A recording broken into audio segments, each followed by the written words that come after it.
Olá pessoal, mais uma vez o Duda Jardim Musicando, fazendo mais uma parceria de espaço cultural. Hoje nós estamos aqui na CTI, Companhia de Teatro de Investigação, aqui na Vila Ré.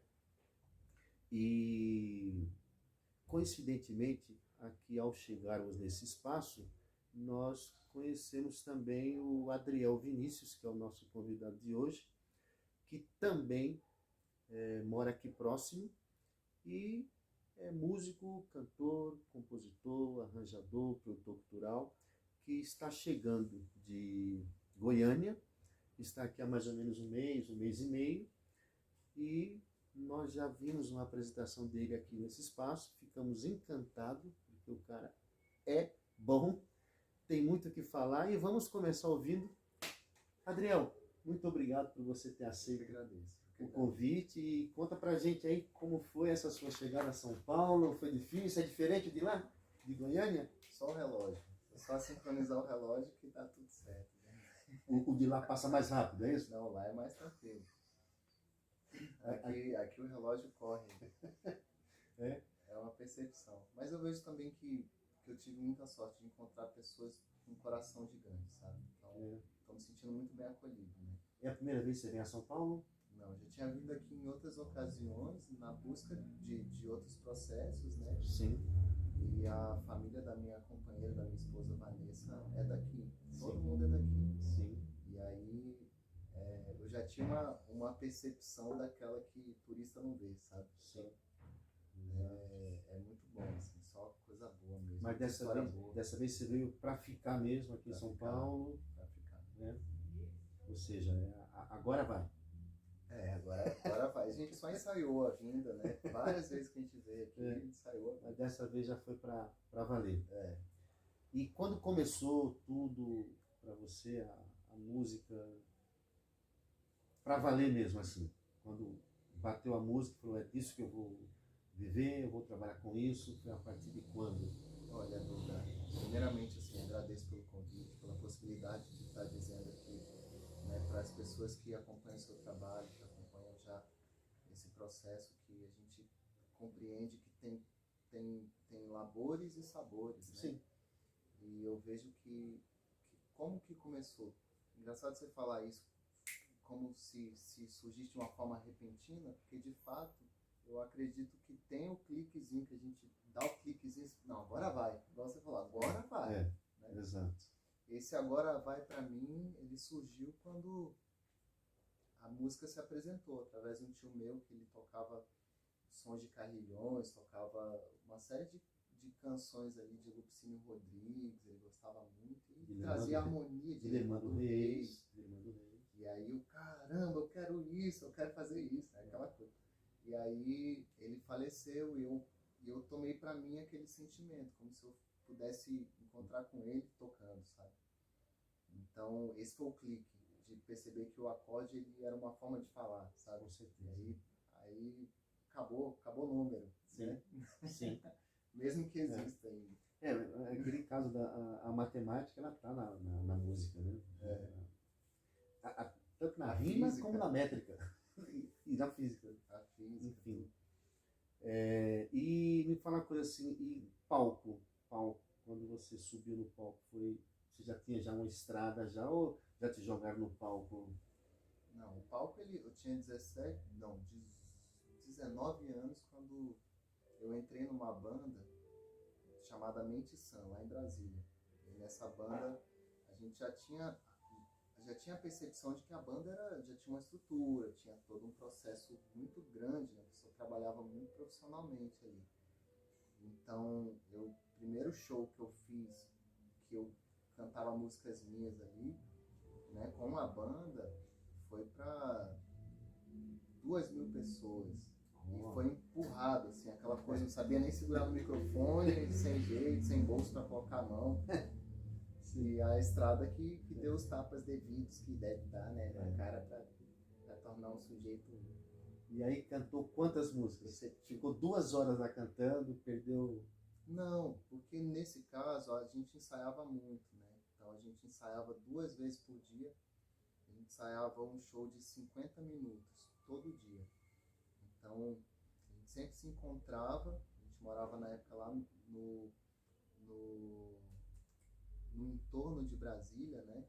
Foi quando eu falei tchau, mãe, né? Vendi minha guitarra e fui para Brasília para tocar reggae. Essa então Essa é uma banda de reggae. era uma banda de Você falou, reggae. vou tocar reggae, vou em Brasília.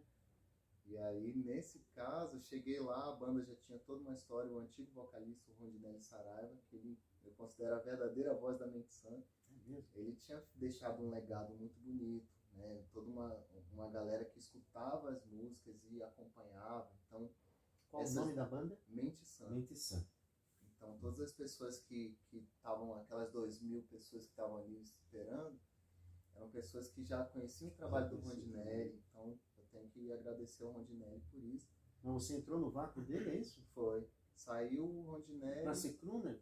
E eu fui o vocalista depois disso. Olha só, cara. Então foi esse processo, assim, de compreensão das coisas de uma forma muito rápida mesmo. Foi aí que eu comecei a vir para São Paulo, a gente veio, gravou aqui no Lampadinho, a gente fez todo um processo de ver clipe, né, na MTV, afinada, MTV, aquela coisa. Sim. Aquele processo, né? Uhum. Então, a banda, ela me ajudou bastante. Você tinha 18 anos na época? Não, eu devia ter uns 19, porque fiquei de 19 aos 20, por aí. E hoje tem idade? Hoje eu tô com 30. Ou seja, já tem uns 11 anos atrás. Esse foi o primeiro, uns 11 anos. Esse foi o primeiro clipe, né? Exato. Então... Mas aí eu caminhei, né, no rock, na MPB, em todos os processos que a vida me proporcionou. Goiânia é um polo cultural muito vasto, né, cara? Nessa questão de... A gente pensa nessa leva do sertanejo, mas lá não é só sertanejo, né? Lá tem de tudo, né, cara? É, assim, tem um documentário que fala, assim, por trás do pop dos anos 90, né? Essa coisa do sertanejo foi uma questão imposta, né, pelo agronegócio e pela indústria fonográfica, né? Então, Goiás, nos anos 70, era conhecida como a cidade dos bares. Então, cada compositor, eu fui conhecendo, né, cada pessoa. Depois a gente vai falar, né, de Carlos Brandão, que é um grande precursor, né, de um processo bonito, Pádua, Tom Cris, Luiz Fernando Chafim, que veio do Rio de Janeiro para Goiânia nos anos 70. Todos esses Maria Eugênia. Eles são o quê? Produtores culturais? São todos cantores. Da mais alta patente ali, sabe? Então, Goiás, eu vou esquecer, obviamente, nomes, né? Mas sim, a Cláudia Vieira, né? Que uma grande amiga que eu tive a oportunidade de conhecer, pessoas ali que trilharam esse caminho da música brasileira. Então, Goiás, eu considero uma grande semente de uma música brasileira, sabe? E essa coisa foi imposta, né? E obviamente, quando o dinheiro ele entra de uma forma, né, fala mais alto. Mas ao mesmo tempo eu não consigo ver Goiânia como a terra do sertanejo. Tem sertanejos muito bons, mas eu vejo que em termos de produção tem muito mais pessoas que eu conheço que fazem outros estilos musicais do que sertanejo. Você foi criado nesse clima, já, nessa efervescência da época, já tinha sertanejo, já estava vingando já, né? Já estava acontecendo. Quando eu cheguei, eu sou de Goiânia, fui com 8 anos de idade para o Rio de Janeiro, onde minha família... Você também andou, né, Adriano? Rio de Janeiro, Brasília, São Paulo, Goiânia, sim. Deu uma voltinha. Continue. No Rio tem a vivência, né, de outras coisas, onde eu descobri os vinis, né, do porão de casa eu colocava e descobri um Milton Nascimento, aquela coisa, né, eita, aconteceu, né, e aí quando eu voltei para Goiás, devia estar rolando sertanejo universitário. Tem todo um padrão métrico, né, de um processo de feitio ali, que eu jamais vou subjugar, porque eu compreendo que tem vários amigos também que hoje estão tocando com grandes duplas, e a percepção que eu tenho é que eles são pessoas absolutamente versáteis, profissionais, E de alguma forma essa indústria que tem o seu lado que eu trago como pseudo-negativo, né? Sim. Se é que existe, traz essa possibilidade de um músico ele conseguir se manter fazendo música, né? Sim. E isso, normalmente em Goiás, quem toca com, eu não vou dar o nome, Sim. toca com fulano Sim. 5 anos, daqui a pouco o cara É. volta e monta um estúdio. E aí já abre, né, uma possibilidade de sonora para 1000 pessoas. Ganha bem, né?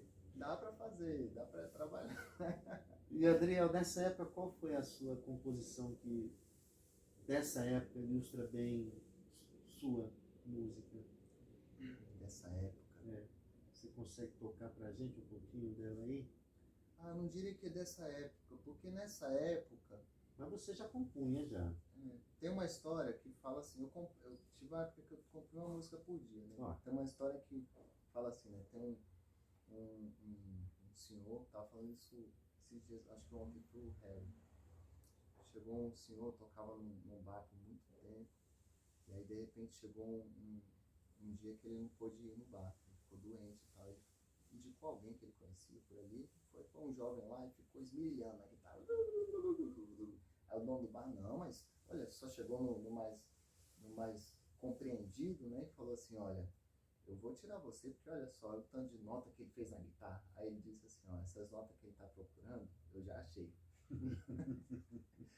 Então, essas músicas dessa época, eu tenho um certo assim, não, vamos deixar ele nessa linha do tempo lá procurar as notas, sabe? Sim. Eu tenho as coisas que resumem essa época. Eu acho Sim. que tem uma canção que eu gosto muito, vou tentar tocar aqui. Sim.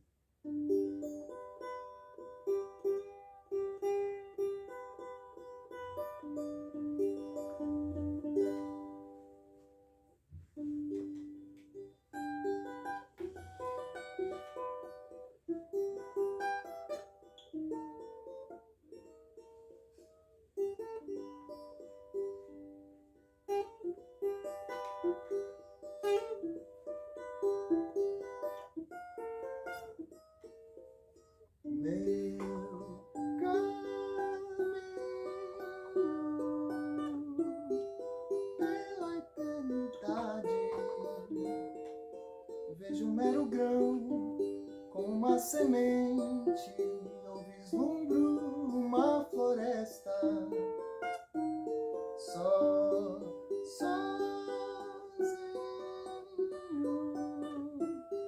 nessa autoanálise. Vejo eu em nós, vejo os nossos nãos, nossos sonhos, nossa imagem não revela exatamente de onde vem quem tu és.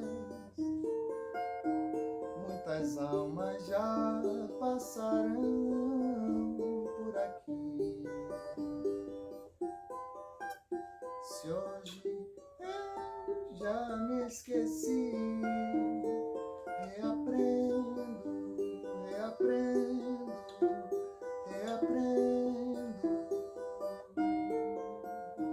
posso ouvir.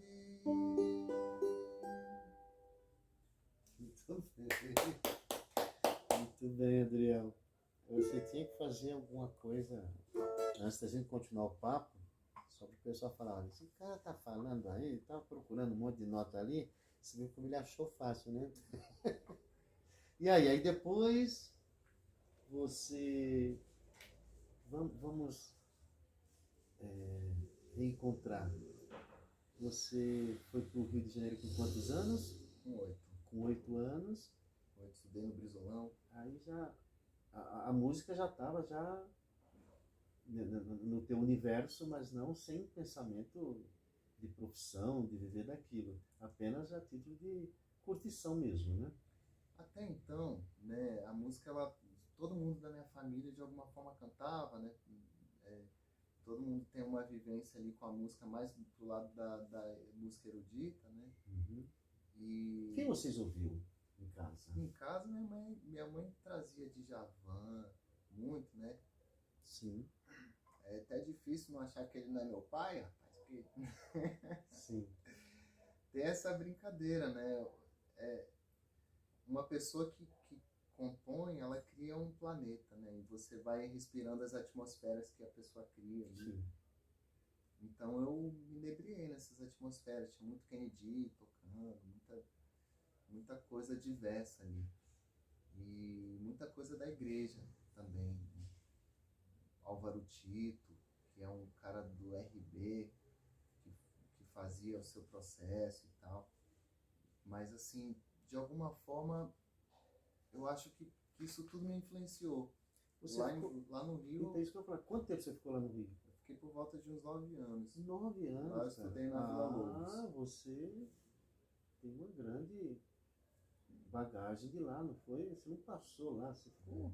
Morava do lado de um baile funk. Você foi com 8 e ficou 9? 9 anos. E aí quando voltou para Goiânia, não deu um ano, você já foi para Brasília. E foi um acaso, assim, né? Na época do Facebook, eu postei um vídeo daqueles, assim, no Movie Maker. Sim. Que a foto ficava rodando eternamente, assim. E aí, toda vez que alguém chegava no meu perfil, rodava aquela fotinha e ficava tocando minha música. E aí era ferramenta, né? O pessoal não sabia que dava para fazer spam na época, eu acho. Sim, sim. E aí eu tinha ido num show da banda, né? E aí o vocalista, o baterista da banda também que cantava, ele me chamou para fazer um teste em Brasília. Eu fui lá e gravei. E aí eu entrei pra banda. Depois disso eu já fiquei. E lá em Brasília, ficou quanto tempo? Em Brasília eu fiquei por cerca de 2 anos, né? Construindo assim arduamente, todo santo dia, 2 horas por dia ali, pensando sonoramente, né? No processo a gente tinha um estúdio, tinha toda uma estrutura. Faziam trilha? Não. Não. A trilha sonora ela vem muito depois, e através da Vanessa, que é bailarina. Sim. Que a minha esposa tem 10 anos de convivência, de casamento, né? Que aí ela foi me levando para esse mundo. Ela se formou ali na Federal. Lá em Goiânia. Nos cursos técnicos, né, que tem lá. Ela foi para Goiânia para estudar dança, porque lá é muito forte na dança. A gente tem algumas companhias muito fortes lá, como a Quasa. Eu não vou lembrar exatamente todos, porque senão vai dar ruim, mas a Quasa eu posso falar que eu vou falar mesmo. Sim. Então, a trilha sonora ela chegou de uma forma muito inesperada. Mas né? foi depois de Brasília. Aí estamos em Brasília. Lá em Brasília, esses 2 anos, você lá gravou um CD, não? Lá em Brasília a gente gravou um álbum em 2011. Ok. E o nome do álbum era Mente Sã mesmo. O nome do grupo. O nome do grupo. Você não tem esse CD aí? Não, tem só... Mas ele foi feito fisicamente Foi ou feito está só na rede? Foi feito físico, mas na época a gente fazia para distribuir. Né? Tá. E não ficou com nada? Nada. Então, deve ter gente aí com Nossa, cara. Entendi. E era reggae muito bem feito. Assim, Tocava na noite? Não, lá em Brasília era só a banda mesmo. Porque a gente viajava para fazer trabalhos da banda. Né? A gente tocava só música autoral mesmo. Então era um processo autoral. Fizeram isso durante 2 anos. 2 anos. E aí depois você voltou para Goiânia por quê? Foi obviamente, né, um desfazer das ideias que hoje a gente vai compreendendo que elas têm um porquê e tudo, e vai compreendendo os porquês desses todos. Você que saiu da banda? Eu não diria que fui eu, porque foi uma série de fatores que fizeram com que as pessoas se dispersassem. A banda terminou, não foi você que saiu, a banda terminou. Terminou, mas eu dei um empurrão final, assim, percebendo que não era, sabe? Naquele momento, dentro da minha percepção, não era. Então, é justo que eu perceba isso. Quantos eram na banda? Era um trio, né? Tinha um baixista, eu na guitarra e na voz, tocando, com licença, seria tocando Bob Marley Mente, né? Aí tem a ver a afinação dele. Sem apertar, né? Sim. Então era essa vivência, né? De compreender o caminho profundo do reggae, o Nayabing, né? O som do coração. a gente fez muita coisa nesse sentido ali, né? Mas a banda ela tinha um apelo mais pop, a gente teve mais voltinhas, a gente foi pro Rio gravar clipe, aquela coisa toda que eu, por ter vivido outras possibilidades sonoras ali, e o baterista que era muito ligado ao rap, a gente trazia alguns elementos para a banda, eu da música brasileira e ele do rap, né? A banda ela foi para um lado bem mais possivelmente pop ali. Ok. E aí quando você voltou para Goiânia, começou um trabalho solo. Aí em Goiânia foi a busca por compreender os dizeres, né? E aí eu comecei a tocar, toquei, aquela coisa, barzinho, casamento, enterro, né? Sim. E foi um bom tempo, dei aula em muitas escolas de violão, de voz, essas coisas. A sua formação é qual? Hoje eu estudo artes visuais. Tá. Então, você está estudando ainda? Estou estudando.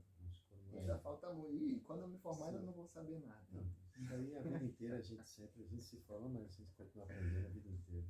Mas as escolas eram escolas particulares, né? Então o pessoal chegava muito pela indicação de perceber, eu peguei aula com o Adriel, eu quero também. Então eu dei muita aula, assim, de uma para outra, assim, né? Fiquei um bom tempo em Goiânia e foi justamente quando eu descobri isso aqui.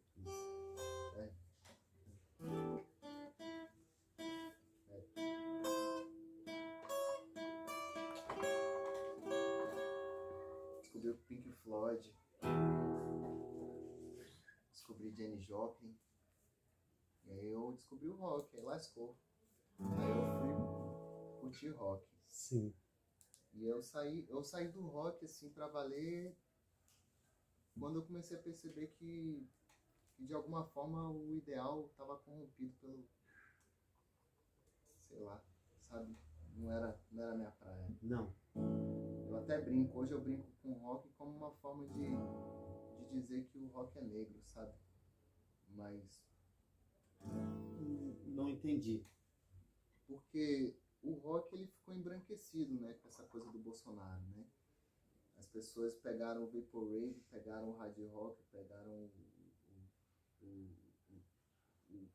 todo o processo do rock mesmo e jogaram no lixo com essa assimilação para si ali dentro dessas movimentações de direita, sabe? Então, isso foi uma coisa que me fez desanimar profundamente com o rock a ponto de esperar ele ressuscitar, assim. Quando ele ressuscitar, eu vou...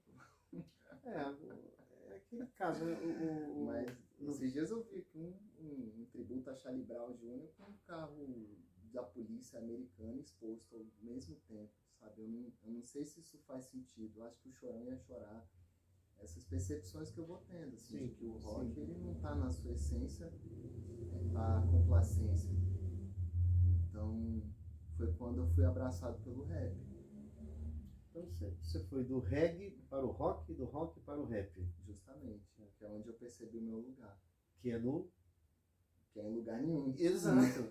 Ainda bem, cara, porque eu acho que esse trilhar é que faz parte, né? E você vai continuar isso pro resto da sua vida. Não vai ter essa de que eu não vou encontrar. Você vai se encontrar em todos os lugares mesmo. Tudo isso você está nessa eterna construção. Justamente. E é importante, assim, pensar que Cazuza, Cássia Eller, todas essas pessoas, elas tiveram sua força e seu peso que influenciam e até hoje me influenciam a tentar dizer e ter coragem para isso, né? Toca uma pra gente aí. Vamos lá.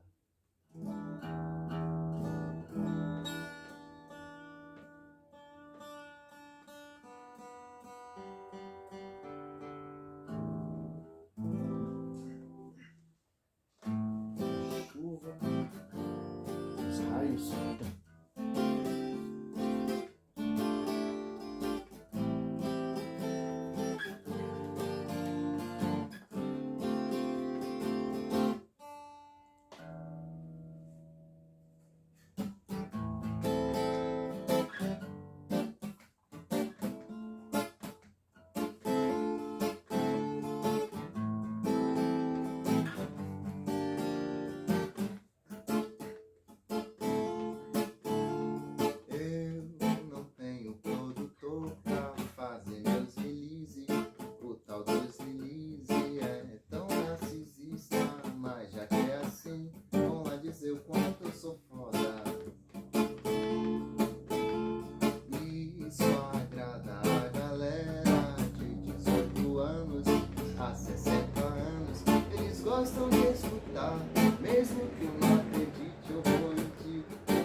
coisa diz aqui já és foda, o máximo. E agora aqui já és o máximo. E agora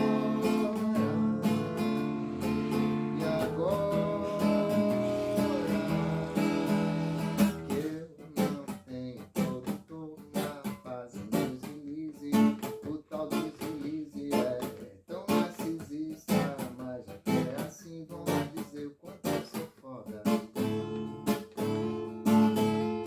Isso agrada a galera de 18 anos a 60 anos, eles gostam de escutar, né? Que eu não acredito, eu porque eu sou foda. E o que eu vou fazer com essa coisa de aqui já é foda, o máximo. E agora aqui já é o máximo. E agora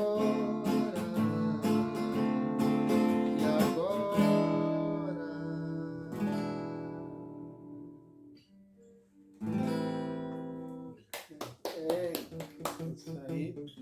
Adriel Vinícius, né? Nós estamos já quase no fim, Adriel, mas queremos ouvir mais uma ainda, né? Você vê que é uma pior que a outra, né?